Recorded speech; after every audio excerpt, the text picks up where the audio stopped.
And what he did is he used his two-seamer inside front door to McNeil over and over again. Michael, I think, had that in his mind, and Stammen on the other side went to the outside corner against him. He's got a good tailing fastball with good sink, and he got Michael out in front. Michael's looking to pull that baseball right there. With 2 strikes especially, he usually uses the left side of the diamond. He went away again. I think Michael thought he was going to try to come back inside. You see him pulling off that pitch, and he just never came up with it. That was not prototypical Michael Conforto, especially with the bases loaded. He's 4 for 7 with the bases loaded this year, so he's been great in those situations. And when he's had success in those situations, it's usually been think through the middle into left field, and if you get something slow, pull it, but try to drive that fastball the other way. This time he pulled off, lost his concentration a little bit, got himself out. Mets got no closer as San Diego got 2 in the 8th inning, then another in the 9th, so they turn a 4-2 game into a 7-2 final in the middle game of this 3-game series. When we come back, we're going to hear from a rather frustrated Dominic Smith on our show. But first, let's check out the W.B. Mason heads up. And it's going to be Jacob deGrom on the mound for the Mets in the final game of this series coming up tomorrow. 7 shutout innings last time out for Jacob. He was really good, and he's been really good since the 1st of June. Eric Lauer goes for San Diego, and J.D. Davis figures to be in there against the lefty, hitting .364 against lefties at Citi Field this year. When we come back, we will hear from Dominic Smith. That and so much more in just a moment.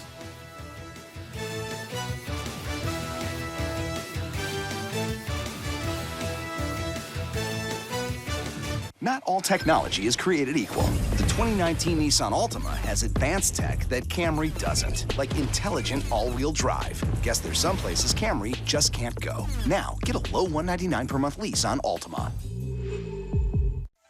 Hey Mets fans, are you a business owner dreaming of making your biz better but need some moolah to make it happen? First Data and Clover are kicking off a contest. We're giving away $100,000, and you may be eligible for a chunk of that, plus other prizes. Just head to firstdata.com/Mets, fill out a short application, and bam, like Thor's pitch hitting the catcher's mitt, you're in. Your business only better. Game on. Not all technology is created equal. The 2019 Nissan Altima has advanced tech that Camry doesn't, like intelligent all-wheel drive. Guess there's some places Camry just can't go. Now, get a low $199 per month lease on Altima. Tomorrow, Robinson Cano and the Mets square off against opponents from the West Coast as they look for victory over Manny Machado and the Padres at home. Coverage begins with Citi pregame tomorrow at 11:30, only on SNY. Hey, Joey, what's the latest on trade talks? Hey, Joey. Yeah, I heard you the first time. Your team's in the crapper, and so was I, all right? What, I offend you? SNY, complete coverage of every New York team, anytime, from any device. All right, Hodge, I gotta run. Mets got a 6-game road trip, but I'll be home in a week. What? Oh, I'll miss you too. But don't forget, you can watch me on SNY's live stream anytime, on any device. Just download the NBC Sports app, select your TV provider, authenticate, and you can live stream every SNY Mets broadcast. You'll be able to see me in your cat stroller, your catwalk, or wherever you go when I'm away. Don't miss a single SNY Mets moment with live streaming. What about him? I know. Let's do it. These winding roads will lead me home to you. I'll go on. This summer, add a new member to the family. Hurry into the Mercedes-Benz summer event today for exceptional offers. Lease the GLC 300 SUV for just $419 a month at the Mercedes-Benz summer event. Going on now.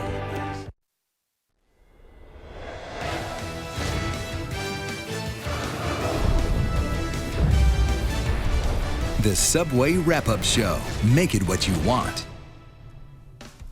We welcome you back inside Studio 41. It is the Subway Wrap-Up Show. Gary Apple and Todd Zeal along with you. The Mets fall tonight, San Diego Padres by a final of 7-2.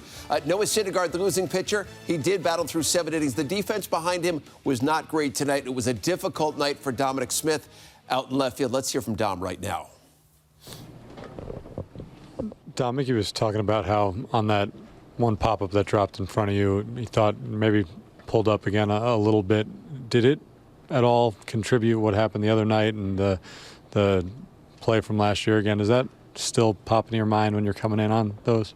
No, I mean, you could see I was coming in hard and, made my best effort. I laid out for it, just tried to make the play. It was an inch away from my glove, but, watch the replay over. I was going hard for the ball, so that's all I could do, just play hard.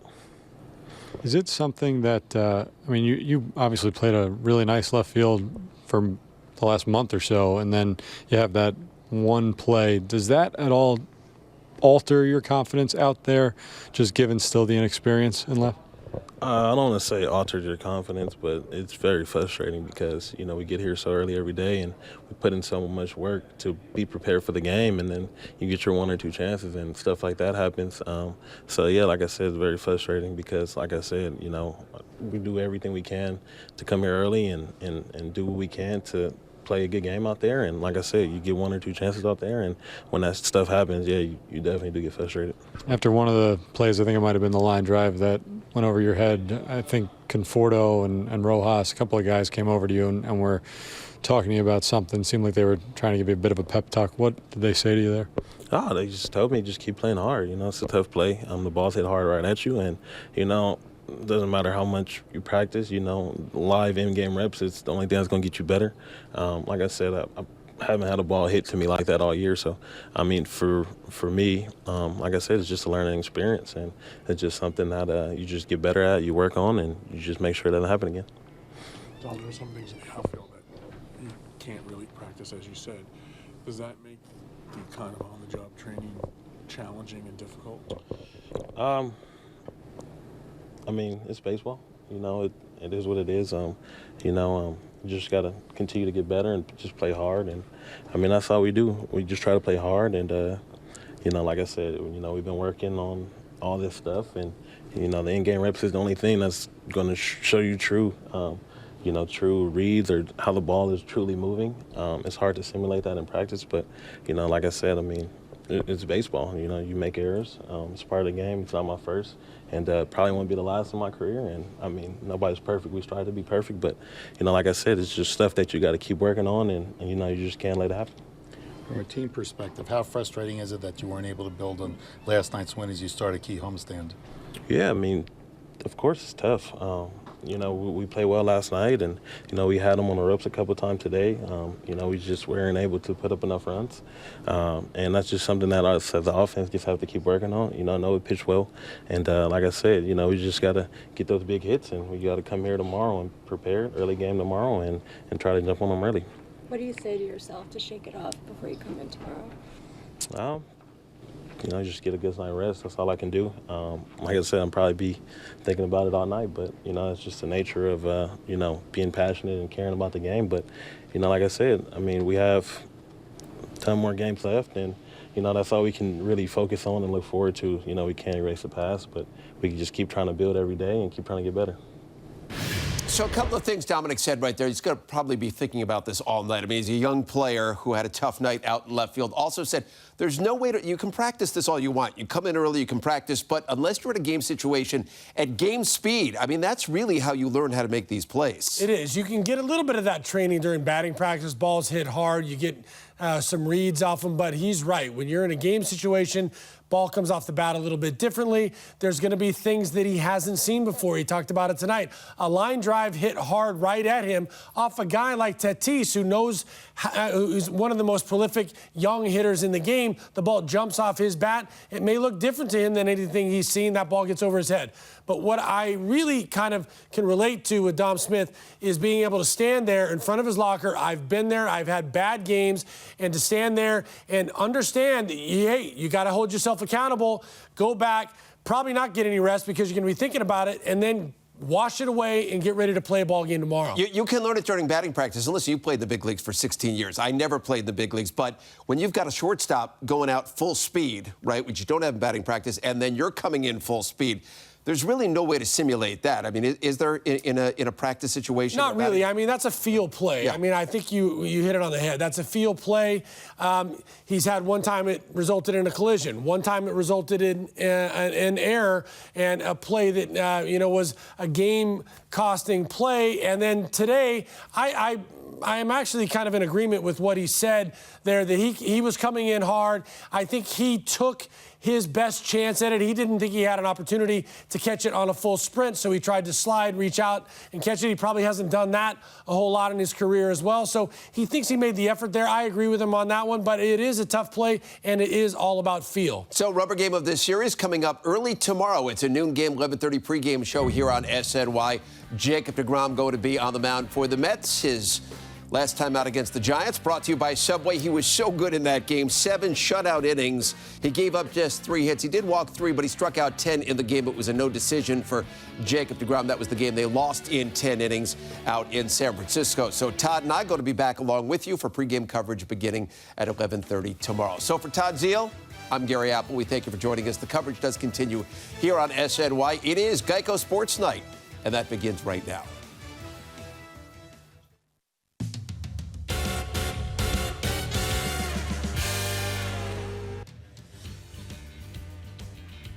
What's up, beautiful people? I'm Chris Williamson, joined by Larry Ridley. Football's back in the Big Apple, kinda. Both the Jets and Giants started training camp with plenty of juicy storylines surrounding both teams. All right, what is good NYC and Tri-State area? And speaking of juice, according to Coach Adam Gase, there's some good juice in their building right now. Gang Green and Big Blues vets reporting for training camp, Chris. And we start with Gang Green. The squad came ready to rock and roll for day 1 of training camp. Sam Darnold got a nice pep in his step, while Le'Veon Bell should ease the pressure off Darnold for year 2 in the NFL. And the former Trojan star QB believes it's going to be a special year. The whole building, you can kind of sense almost a rebirth. I mean, I feel like the whole building is very energized. There's a lot of energy within the building, a lot of good vibes. So I think for us, it's just kind of feeding off of that, and it happens naturally. I mean, we can already feel it in the building, and as long as you have that good energy, we can win with that. We're going to play meaningful games in the end of November and December. That's what we're going to do. I put more pressure on myself than anybody's going to. I have my personal expectations of what I want from this team, and it's probably, I don't know what it is compared to everybody else. And these guys are going to come in here and work, and we're going to do everything we can to make sure that when this season goes, we're progressively getting better, and that's our goal. If the Jets want to compete for a playoff spot, let alone a division title, their defensive front's going to be ferocious. Veteran Steve McClendon will be a factor into making that happen as both a mentor for rookie Quinnen Williams and his presence against the run. Our Janae Coakley caught up with McClendon to discuss training camp in this upcoming season. Steve, your 11th training camp. How's this one different? Are they all kind of the same? No, they're all different. This one has a different feel to it because you do know that I know that I am getting up in age, in football age, what they consider, but I'm around a lot of young guys that are eager to win. I can just feel the difference of the atmosphere when I walked in this morning, and everybody is happy, excited, and ready to play some football. So there's a lot of excitement in this building. How is it with the new coaches, the new field, the new defense? What's your thoughts? We could tell in OTAs and minicamps that they're coming here with a purpose. And that purpose, that one single purpose, is to win and to win right now.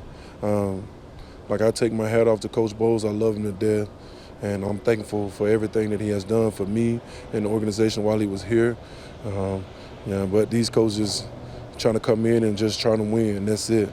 Always a lot of optimism. Adam said it's 0-0 right now. How does that translate into the season? Just one day at a time. Don't look past the day, because if you miss the day, you're going to miss what's really coming for you. You're awesome, Steve. Thank you. You're welcome. Good luck in your 11th training camp. Back to you. All right, Janae, thank you. Eli Manning and the Giants reporting to camp Wednesday. For Eli, it's his 16th training camp. He will enter the season as the starter. Beyond that, nothing is certain for Manning, who is rookie first-round pick Daniel Jones looking over his shoulder. It's a matter of when, not if, we'll see Jones. Ralph Vacchiano has more on Big Blues QB1. Eli Manning reported for his 16th Giants training camp on Wednesday, seeming to be a little bit more reflective than usual. And that's probably because at 38 years old and entering the last year of his contract, that Manning understands that this Giants training camp could very well be his last. You don't know what the future holds, and you just, I think when you're younger, you assume you're going to keep playing. You just assume you'll be back playing, and you don't think about it now. There is that mindset that you don't know kind of the future of things, and so which is fine. And I think it makes you appreciate being here and want to take advantage and prepare more and be ready to take advantage of this opportunity. I'm happy to be here. I know, and I'm blessed, and I feel that, and excited to be here and standing here today and playing for the New York Giants. There is no guarantee that this will be Manning's final stand, though, even though Daniel Jones, the 6th overall pick in the draft, is right behind him on the depth chart and clearly is his eventual replacement. Team sources have insisted to me that they have not ruled out the idea of bringing Eli Manning back in the 2020 season. Of course, that's a long way away and a lot has to happen. As one team official told me, Manning probably needs to have a stellar season and lead the Giants to the playoffs, and then they will consider a contract extension. But anything less than that, then Jones's time is probably coming sooner than later, and Manning's time with the Giants probably really is about to run out. With the Giants, Ralph Vacchiano, SNY. Coming up, Noah Syndergaard took the mound Wednesday for the Mets, and we'll see how he did. But could it be his last start for the Amazons? We'll dive into that. Plus, Gang Green's training camp got underway, and Adam Gase is already garnering headlines for his high expectations for his squad. And Dom Smith endured a rough night out in left field, and it's becoming a trend for the youngster playing out of position these days. More details on that when we return.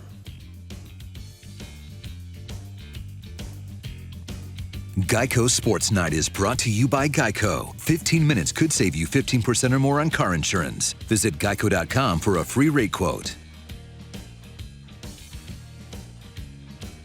Choosing my car insurance was the easiest decision ever. I switched to Geico and saved hundreds. That's a win. But it's not the only reason I switched. Geico's a company I can trust, with over 75 years of great savings and service.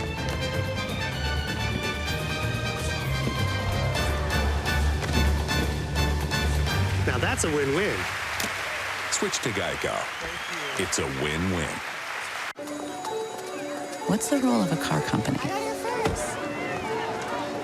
To take your kids to and from school? We think it can be something bigger. Right, so we have the essay structure. We have 3 parts. This summer, Volkswagen is supporting America's teachers. Visit your VW dealer to learn how you can join in. Hurry in during the Volkswagen Drive Bigger event and lease a family-friendly 2019 Atlas S4 Motion for just $319 a month. Hey, Google. Talk to City Entertainment. Welcome back to City Entertainment. Let's help you find a concert.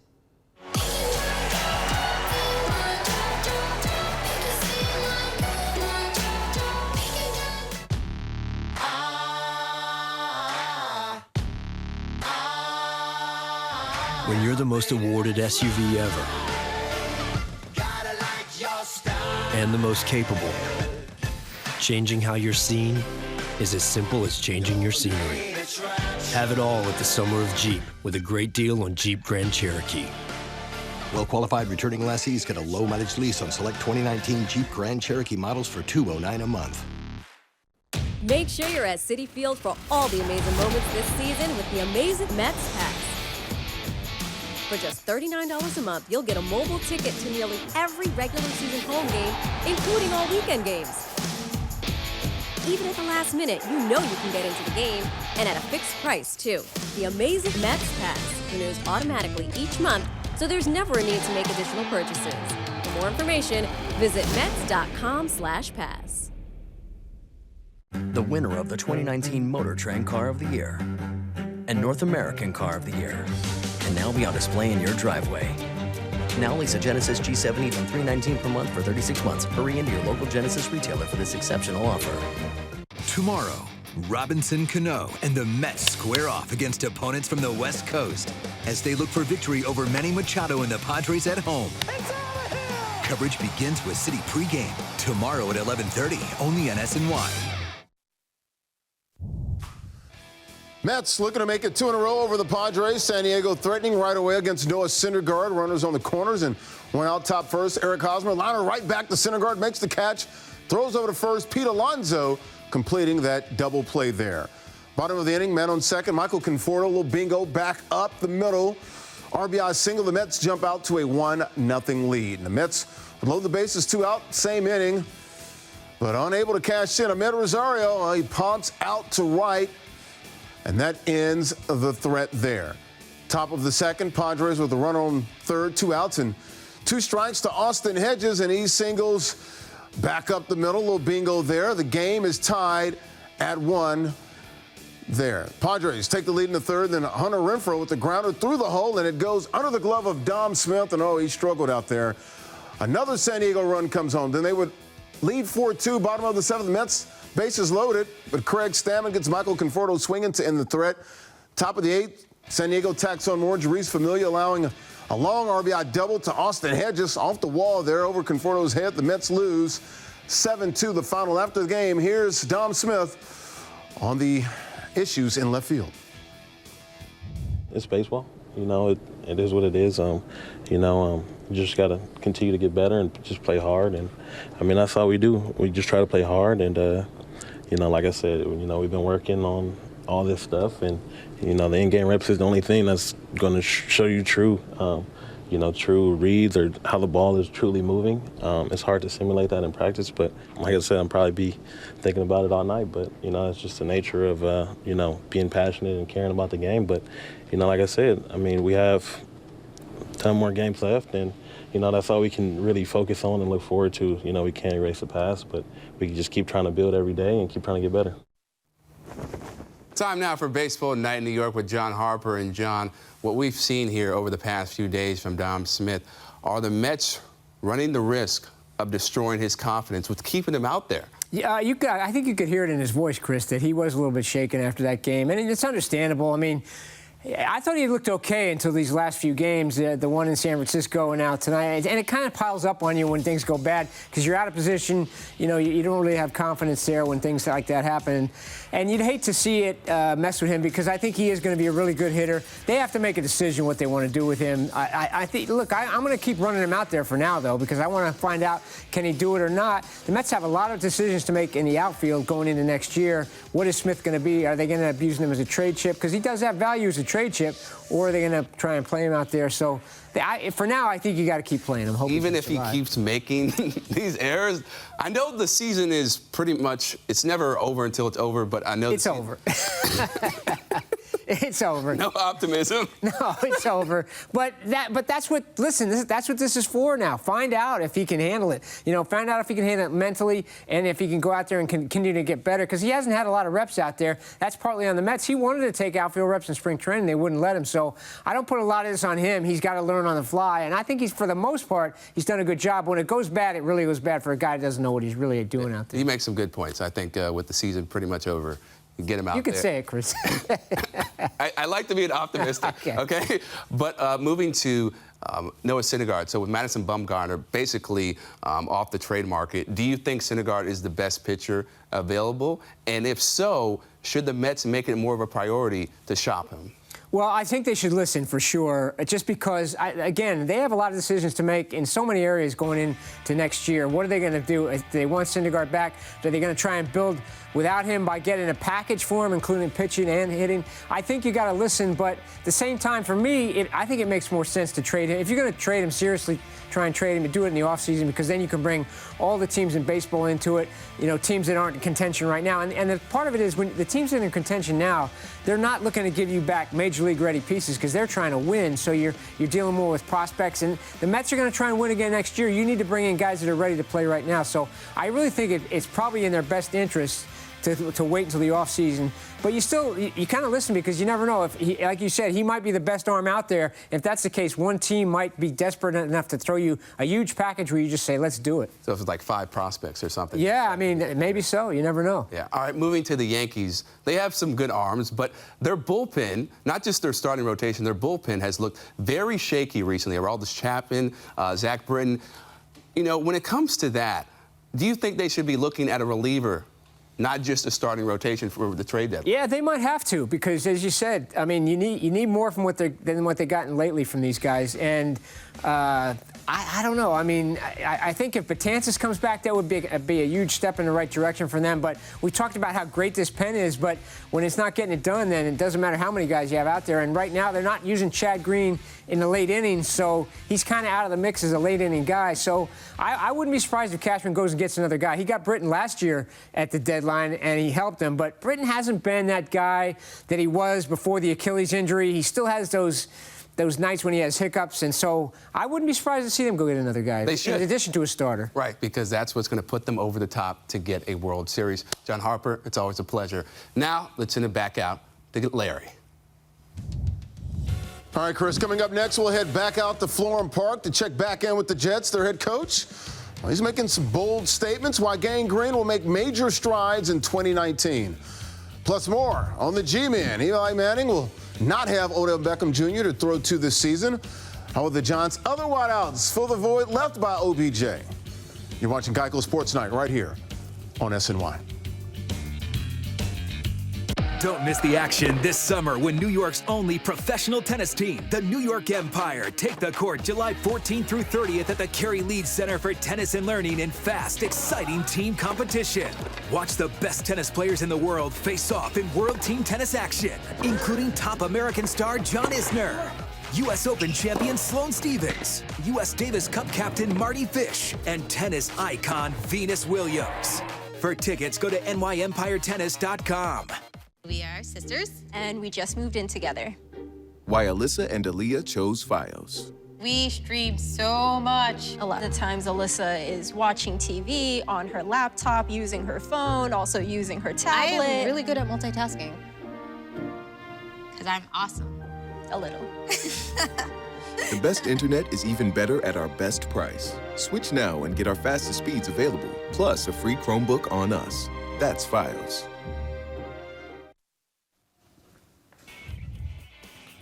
There's been no shortage of confidence coming from the Jets under new head coach Adam Gase, who has brought some new energy and swagger to Gang Green. With training camp opening up on Wednesday, Gase making a bold proclamation saying his team will be relevant this season.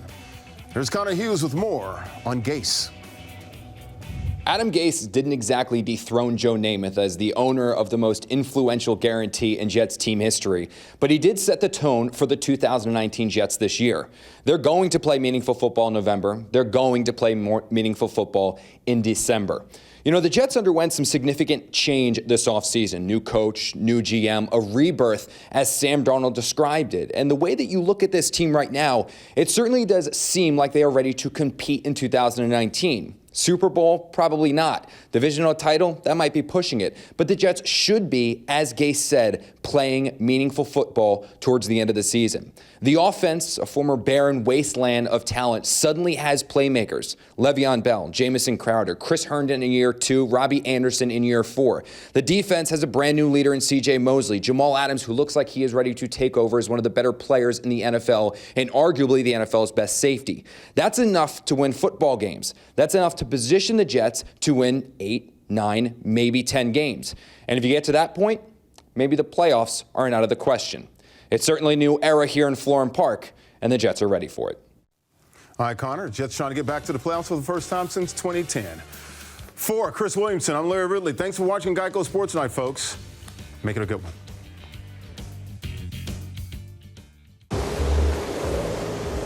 I want it. I can't believe it. That car brought his karaoke machine. Nothing but a heartache. No, I can't believe how easy it was to save hundreds of dollars on my car insurance with Geico. Tell me why you'd say. No, Kevin. No, Kevin. No. Believe it, Geico could save you 15% or more on car insurance. Our son Arjun was 6 weeks old and already had his first intestinal surgery when he was diagnosed with cystic fibrosis. CF is a rare, genetic, life-shortening disease that affects every organ in the body and makes breathing difficult. At age 3.5, Arjun looks completely normal, but on his belly are scars from being in the operating room 9 times, which can be a reminder of our family's daily fight to extend his life. Thanks to the Cystic Fibrosis Foundation, we know we are not in this fight alone. When the foundation was founded in 1955, children with CF rarely lived long enough to attend kindergarten. Today, thanks to the Foundation's groundbreaking research, advocacy, and care, some people with CF are attending college, getting married, and starting families. But there is still much work to be done. Until CF stands for Cure Found, for all people with CF, including those like my son Arjun, we will not stop. Help us add tomorrows.